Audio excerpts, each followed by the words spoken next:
Hello, hello, hello, hello mga kasaragaga. So ayun guys, magkain tayo. Nagutom man ako eh. Magkain ako.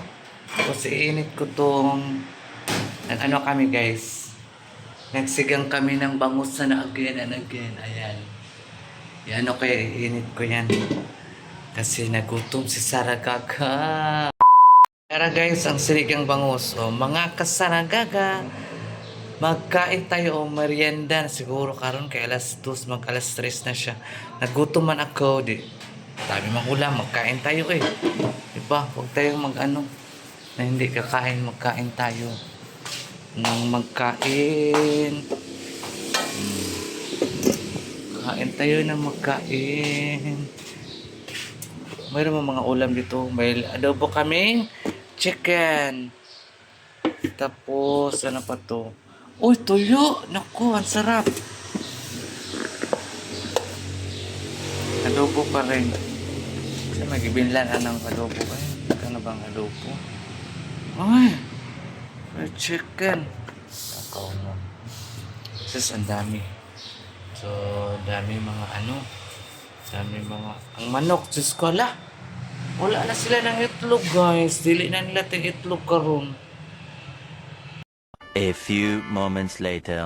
So, ngayon, ang kaganapan ay magkain muna ako kasi magdinis kami doon sa kwarto ni Madam Tucci dahil si Madam Tucci ay umalis at may pinuntahan po sila na very important matter. So, kasama nila si Sirok Baday saka si Sirok Jing. So, sabi ni Madam, magsama ba ako? Sabi ko, hindi na lang ako magsama, Madam. Dito na lang ako. Alam mo na yung mga edad na tayo, di ba? Napaka-ano na magsama-sama pa, eh. Nakakapagod kung magsama-sama ka pa. No? So, kung gusto nyong kung gusto nyong mag-diet, mag-ano kayo guys, mag-fitness. Ayan, fitness. Mag-ano ka nito guys, mag-tai-tai. Ayan, mag-diet kayo. Kasi mag-diet, pero ako din ako mag-diet eh. Kung yung mapagkaon-kaon. Okay. Para always healthy ang ating mga kalawasan, atong mga, Diyos ko. A few moments later. So, ayan guys, magtimo sa ta. Merienda karon. So, kain, kain, kain.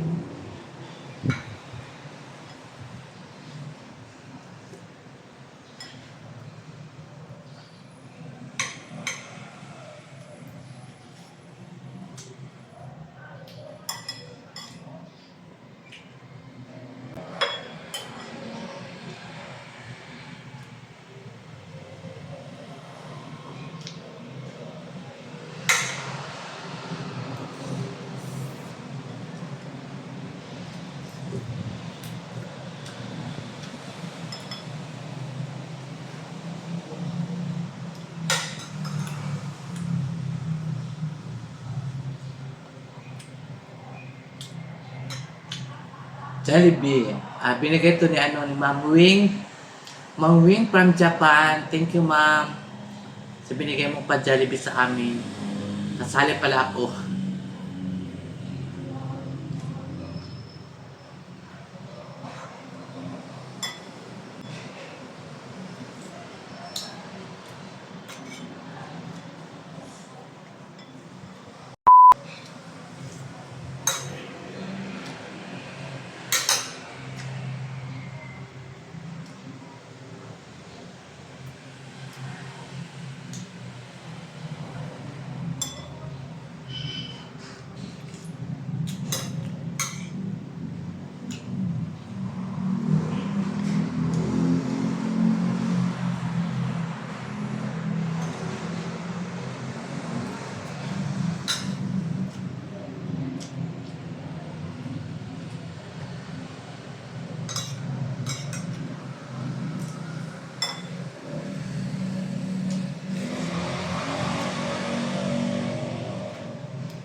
A few moments later. Ayan mga kasaragaga, ang mama ko yan ay nagbasa po siya ng Bible.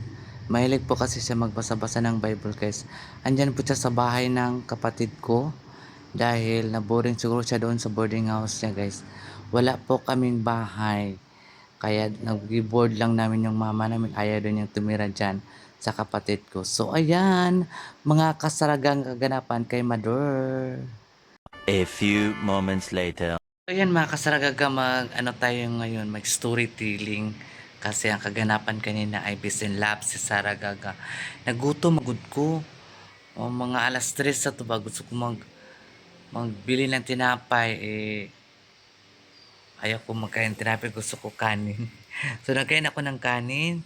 Tapos sinabihan ko yung, yung kapatid ko ba na, ka doon, mag-video ka naman kay mother kung anong ganap ni mama doon sa aming lugar. So nag-video naman siya, si mother ay busy basag Bible. Tapos yung kapatid ko naman nag-video, hindi niya alam na may mga sounds. So maliit lang ang binidyo niya. Sabi ko sa kanya, kahit 5 minutes na lang, 'di ba? So wala tayong magawa kasi siya man nag-video. So yun nga, na-miss ko yung mama ko, guys. Kawawa naman na ano, punta-punta lang siya doon kasi malapit lang yung dalawa kong kapatid ko na babae doon. Sa kabila isa dito. Yung kanina, yung bahay na inupuan niya na nagbasa siya ng Bible ay bahay ng kapatid ko isa. Siguro naboring siya doon sa boarding house niya. Nagpunta siya doon. Alam niyo kasi guys, wala kaming permanent na bahay. Kasi dati nakatira kami ay kumbaga nag-rent lang kami ng yung mga niyog ba, kami yung renter, kami ang nagabantay. Tapos 60-40 man yata yun. Ang bahin-bahin ba, ang share-share, 60-40. So ngayon, ang nangyari ay pinaalis kami na may-ari dahil alam nila na ang area nila ay napuno ng mga niyog. Kasi yung mama ko at papa ko mahilig sila magtanim-tanim. Kung saan yung lugar na wala nang niyog, doon sila magtanim. So maraming niyog guys, sobra. Marami kaya pinaalis kami dahil malinis na yung area. Ngayon, tiningnan ko doon, nakita mo yun naman sa vlog, kaya lang mga dilim na yun. Ang dumi na, ang dami na mga damo. Kami, Diyos ko, napakalinis guys. Kasi yung mama ko, cleanliness talaga siya. Kahit yung puno ng kawayan, Diyos ko, napakakintab guys. Lahat ng mga dahon kinuha niya. Dilinisan talaga ni mother. Diyos ko, ni si mother. Grabe si mama na kalimpyak. Pero yung bahay namin doon guys, kumbaga yun, yung parang mag-ano ka ba ng kupra o nyug, yung sa ilalim, yung mga kalayo. Tapos sa ibabaw yung nilagay mo na nyug. Sa gilid dyan, na-extension na kami dyan ng parang kwarto na magkasya talaga kami. Yun ang bahay namin. Oo. Yan, totoo yan guys. So, ngayon, pinalis kami. Yun nga, na parang na-disappoint yung papa ko kasi dami naming mga hayop, dami naming mga manok kasi yung papa ko mahilig sa manok. Tapos hindi lang siya mahilig sa mga magtutuluto ng manok, ihaw ng manok kasi maawa siya. So, ang bakla, ang pagdating doon, pag walang ulam, mag-ihaw talaga ako rin manok, magbuo, paupo talaga ako ng manok sa kaldero, lagyan ko ng daming luya, daming tanglad, napakasarap na, 'di ba? So ayun, na-disappoint ang papa ko, nagkasakit ang papa ko, ayun, namatay ang papa ko dahil parang may nanakit siya ba na hindi lang niya mabuhisat dahil sa kahirapan, wala kaming pera, wala kaming panglaban. Pero ngayon, mayroon na kaming panglaban dahil hindi lang ang mahirap ang pwedeng lumaban, no? Kaya noon, wala talaga kaming alam-alam noon. So sige lang, total, yung may-ari na yun, namatay naman siya. Kumbaga nakarma na siya guys. So, yan po talaga ang buhay namin doon sa amin. I-share ko lang sa inyo ha. Na wala talaga mayroon kaming kunting lupa doon. Kaya lang nabinta dahil yung kapatid ko ay kailangan sa operahan.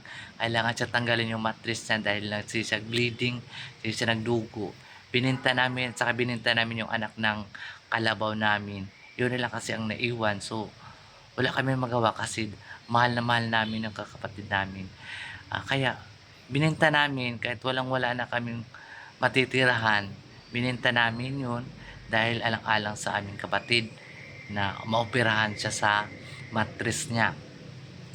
So ngayon, ang kaganapan ay ano na lang namin si mama ng kwarto. Narentahan lang na namin si mama ng kwarto. Ayun, nagre-renta na siya ng kwarto. Yun nga, binabayaran ko po buwan-buwan. Pero hati kami ng kapatid ko. Kung may wala siyang pera, ako na naman ang magbayad. Sunod buwan siya na naman magbayad. Parang ganun ba? Kasi kami lang man talagang magtulungan, guys. Walang ibang makakatulong sa amin. 'Di ba? Kundi ay yung maging amo natin, may magsiit tayo, 'di ba? Yun lang man. So yan ang very happy dahil nakita ko na si mama na okay lang siya. At talaga si mama Diyos noon, talaga yung mga matatanda. Nagbasa ng Bible. Diyos ko. Kaya sabi ko sa kapatid ko, magtulungan tayo, mag-video kayo doon sa mama ko. Videohan nyo, tapos ipasa nyo sa akin. Ako na bahala mag-edit. Sabi ko sa kanila, para namang mayroon tayong mga iba-ibang mga content. May ibang video na makikita nyo guys, mga subscribers si Sarah Gaga. So ngayon, nagchat-chat kami ni Maninay kung saan na siya, ando na pala siya sa Agusan Mars dahil sinundo siya ng mother at father niya doon sa Bunawan. So Maninay, see you soon. Babalik man si Maninay guys. Nag-uwi lang siya kasi piyesta sa kanila o araw.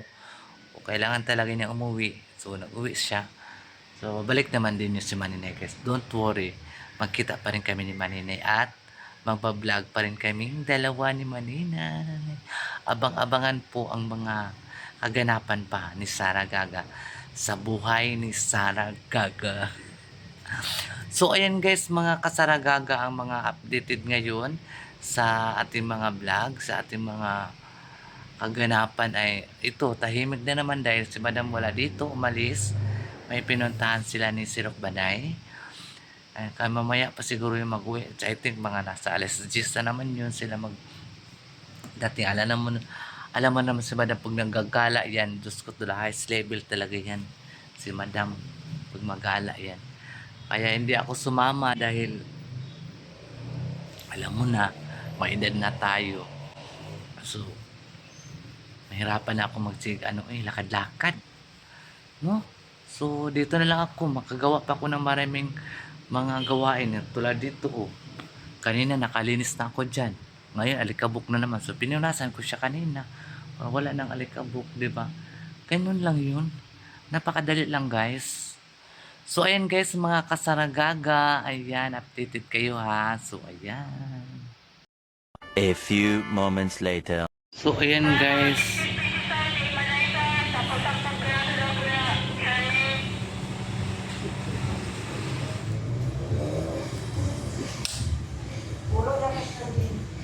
Okay.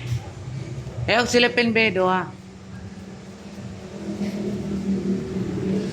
Ayan na po ang avocado ni Sir Mangkal. Tapos binigyan ni Madam si Baday ng avocado. Ang kapatid ni Madam na si Baday. Magkapatid kasi sila guys, sa bunganga, hindi sa mukha. Hi mga kamaday! Sarah Gaga. Sarah Gaga.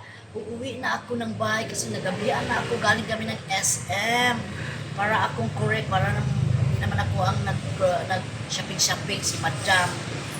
Ngayon, napudo na naman ako. Nakautang na naman ako. Ginoo ko, Lord. Magbuang na ako. Na po daw akong mga subscriber niya. Tapos mga Pa-subscribe ka. subscriber ni Sarah Gaga, sana subscribe din niyo ako, mga kagaga. Yan. Oro to. Guys, mga kasaragaga, kasama po si Maday Vlog. Yes! So, ayan mga kasaragaga, mga subscriber ko. Kumakatok po ko sa yung puso na pareha kami mga small vlogger. Natulungan po natin si Maday na bago pa lang siya nag-umpisa. Please subscribe Maday Vlog. So, ayan. Maday Vlog Official. Official, ala. O, lagyan ng official, kinain merong vlog Oh, na nabitaw. Maday vlog, lalaki ang Oh, lalaki. lalaki. Kaya buti na lang naging Maday Vlog Official. Kau ba niyo itong nag-arkila dito na nagpalit sa balin ba na pala? Wala din siya dito. Kaya wala na ano naman sila, ngadto na sila. Tapos na sila. So ayun, mag-uwi na si Baday guys. Binigyan siya ni Madam ng avocado na Avocado ng galing Marahan. Ay, ano Marahan? kang Sir Mangkal. Sir Mangkal, thank you very much sa iyong avocado dahil ako'y binigyan din ni Madam. Thank you. Sana masarap ito, Dong. Kaya kung hindi, Dong, Iulit ko rin si Mua. isauli ko ito sa inyo. Joke lang! A few moments later. So ayan mga kasaragaga, good evening. And thank you so much sa inyong lahat ng mga kasaragaga. So kanya kasama ko si Rock Baday, nagaling po sila sa SM kasama sa Tucci. Nag-ano kami, nag-collab kami ni Baday kanina lang. Kasi may bago na siyang YouTube channel, Baday Vlog Official. Yan po ang ano ni Baday. Kaya kayo, please subscribe Baday Vlog Official. Yan po ang name sa vlog ni Baday guys.